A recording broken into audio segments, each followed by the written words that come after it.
Picking my first car was a total roller coaster. I mean, you're out there, fresh driver's license in hand, trying to find something that's not going to break the bank, won't leave you stranded, and can handle whatever random adventures you throw at it. That was me, just a few years ago, scrolling through Marketplace, dodging sketchy sellers, and dreaming of the perfect ride. And then, boom, I found it. The Honda Fit. This little hatchback changed the game for me, and I'm hyped to tell you why it became my first ever car, and why it might be the perfect pick for you too. Plus, I'll throw a heads up about which model years to avoid so you don't end up with a lemon. Let's dive in. So picture this. I'm a new driver, barely figuring out how to parallel park without sweating bullets. I needed a car that was affordable, reliable, and had enough space for my life. Think grocery runs, camping trips, maybe even hauling my dog's massive crate. I didn't want some gas-guzzling SUV or a fancy sports car that cost me a fortune to fix. I wanted something practical, but fun. You know?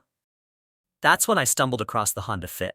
This thing is like the Swiss Army knife of cars. Small on the outside, but holy cow, it's a beast regarding space and versatility. Let's start with the basics. The Honda Fit is a subcompact hatchback, but don't let the subcompact part fool you. This thing's got room for days. I'm talking about enough space for groceries, a full camping setup, or even that IKEA bookshelf you impulse bought. The secret sauce? Honda's magic seat system.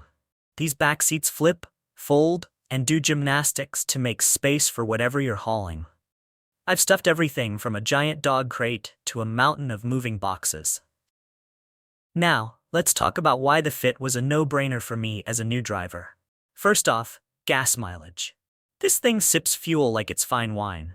We're talking up to 40 miles per gallon on the highway, which is clutch when you're on a budget. I used to drive it everywhere. Commutes, road trips, you name it, and I'd barely flinch at the pump. It's powered by a 1.5-liter four-cylinder engine with IV tech.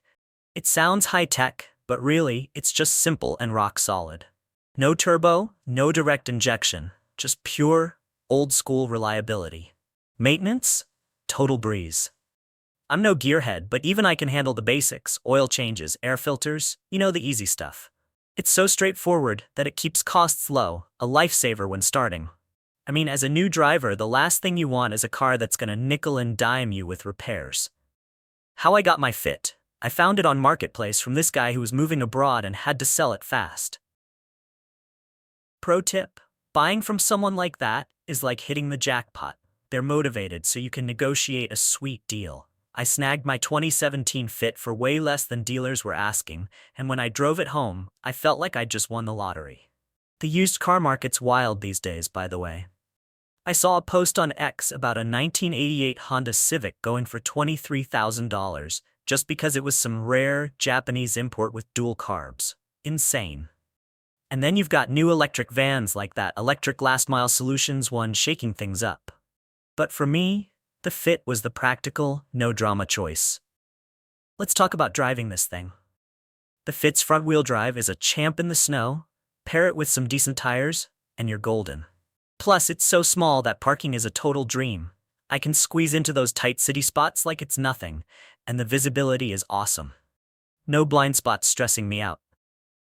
The automatic transmission shifts smooth as butter, and the engine's got this lively, zippy vibe. It's not a race car, but it's got this go-kart feel that makes driving fun. I remember zipping through traffic on my first road trip, feeling like I was in some kind of arcade game. Now, it's not all perfect. The ride's a bit stiff, which is typical for economy cars. If you're looking for a cloud-like cushy ride, you might want to look elsewhere. But for me, the nimble handling and that peppy engine more than make up for it. It's like the car's saying, yeah, I'm practical, but I've got a little personality too. But let's be real, no car's flawless. My Fit had a couple of minor gremlins when I got it. I had some diagnostic codes pop up for the tire pressure monitoring system and the body control module, all because the previous owner swapped out the headlights for some aftermarket ones. But super easy fixes. I replaced the TPMS batteries myself and swapped the headlights back to stock, and didn't affect how the car runs, and that's what counts. Now, here's the deal. Not all Honda Fits are created equal. I did my homework, digging into data from Consumer Reports, JD Power, NHTSA, and car complaints, and I've got the scoop on the best model years. If you're shopping for a fit, aim for 2013, 2017, or 2019. The 2013 from the second generation has the fewest complaints and gets 31 mpg combined. Just make sure the Takata airbag and driveshaft recalls are fixed. The 2017, my pick, comes with awesome safety features like Honda sensing on some trims and scored an 85/100 from JD Power. The 2019 is a tech lover's dream with Apple CarPlay, Android Auto, and a perfect 5F from Consumer Reports. On the flip side, steer clear of 2007, 2008, 2009, 2010, and 2015. Those years had issues with airbags, steering, engines, or CVT failures. Not worth the gamble.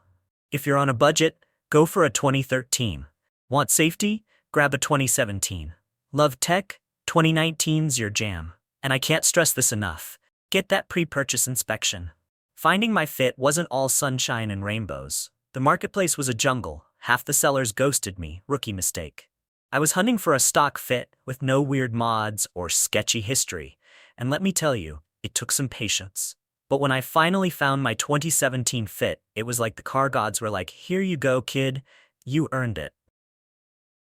Driving it off that guy's driveway felt like a victory lap. Now, let's talk safety, because as a new driver, this was huge for me. My 2017 Fit came with Honda sensing on the EX trim, which means stuff like adaptive cruise control, lane keep assist, and automatic emergency braking. It's like having a co-pilot who's always got your back. I remember one time I was distracted and the car beeped at me to stay in my lane. Saved my butt. Even base models come with a rear view camera, which is a godsend for parking. Compared to my friend's old beater with zero safety tech, the Fit felt like a spaceship. Why do I think the Fit is perfect for new drivers? It checks all the boxes: affordable, reliable, fuel efficient, and versatile.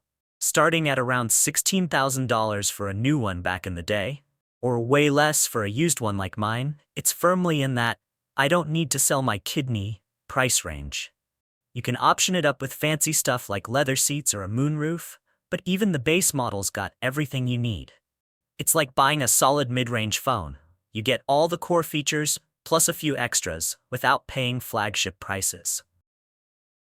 Honda's been killing it with practical cars like this forever, and the Fit is a prime example.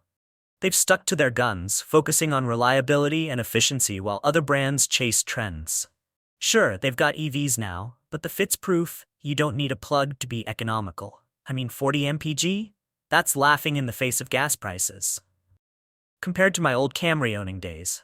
If you're out there hunting for your first car, I'm telling you, give the Honda Fit a look. Stick with the 2013, 2017, or 2019 for the best reliability, check for recall fixes, and get that pre-purchase inspection. And one last thing I didn't mention earlier. Buying your first car is just the start. Knowing how to maintain it and avoid scams can save you thousands. Click on my next video to get my top tips for buying a used car in 2025 without getting ripped off. Like and subscribe for more car tips, and I'll catch you in the next one. Peace.